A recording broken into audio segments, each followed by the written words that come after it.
Okay. Now, the Liberal Party, big promises here. What's your take here? Well, canceling out the land transfer tax for first-time homebuyers and phased-in rent control.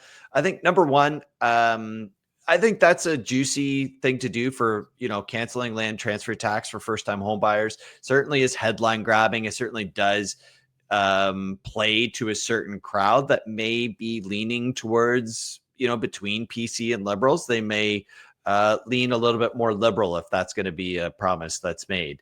I think that's good. I think anything we can do to make it easier for first-time home buyers. It's not as easy to buy a home as when I bought a home in mid 2000s, and certainly not for people to buy or rent properties even as it was in like the 80s or the 90s or any other decade previously. So if we can make it easier for first-time home buyers to get in, I think that's a great thing to do. You want to react on that one? Yeah, I'm not sure about this, and I'm not really for these high taxes or these high land transfer fees. And in Toronto we pay double. It's a cash grab, but at the same time, what happens if you take that money away? There's a budget tied to it. Where do you put that tax somewhere else? Where are we going to see increased taxes? Maybe they'll take it off the first time home buyers, but then they'll tax us to drive downtown Toronto, which is it's probably coming. I don't know when. London, England, they certainly you have to have a specific license, paying a fee, paying a tax in order to drive in the city. I don't think that we're there yet. We're probably a long way off of that. But if they remove from here, where's it going to come to?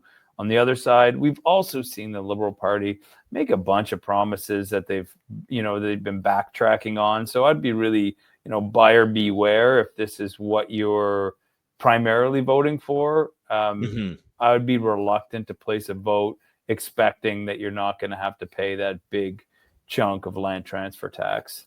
Yeah, there's no. I think you'd have to believe in more than just the land transfer tax in order to do that, like a rebate, whether it's a rebate, maybe they make the rebate a little bit bigger for first-time home buyers, but I think I agree with you. I think that money's got to come from somewhere. But maybe we save on other things. I don't know, because there's been a lot of other waste by the PC government, spending almost $1 billion to get beer in the liquor stores a year earlier. The highways that they want to build, the grocery stores, or the Circle K, it's just so weird to go to a gas station. I don't think that we do need it. And, we didn't need it early either. We didn't need it a year early. We could have waited a year and have it in the stores now for free. But we spent that money a year early. PC policy seems to be built around what you can do about liquor.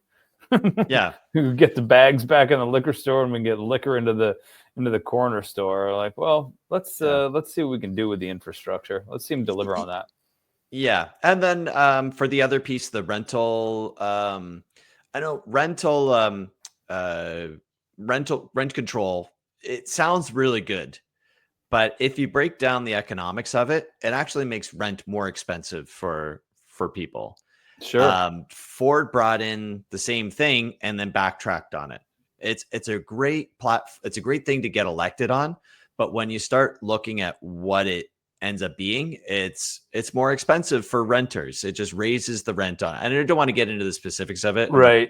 I'm familiar with it, with the discussion around it. I think that what we need is, and I don't, when they say rent control, that's a very vague to begin with. Are we talking about capping market rent?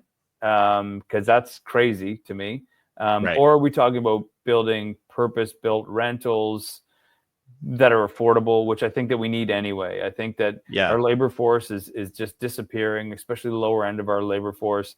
I think that we need affordable housing in order to keep certain aspects of our labor force. So that should be government built. And then, you can rent control that all day, all night, and have special qualifications for people there. That's kind of complicated.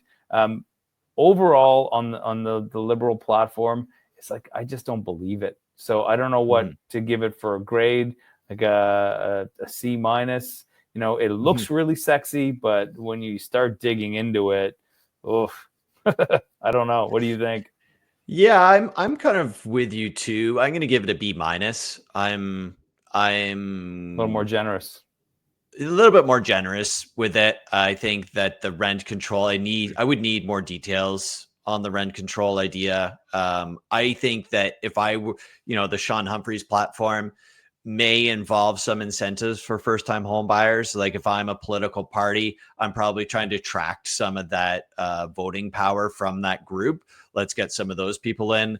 The infrastructure for the government, I'm assuming that's already money spent. So maybe I'm tacking that on as well. The Liberals are going to do that because that's already money. That's maybe it's not 2 billion, but will the government spend 2 billion? Right. So I'm just thinking like this is a money already in there, and rent control. I can see that as being like a vote grabbing, but I would need to see more around that. I would love to see more around purpose built rentals. And maybe getting in on some of the government of Canada's got a really good program right now. So how can we maybe exploit some of the money from the government of Canada to help build more rentals, more affordable housing in Ontario? Because we need it everywhere, and Ontario's we have the biggest population, so we definitely need it here. So we've got a B minus from Sean, C minus from me.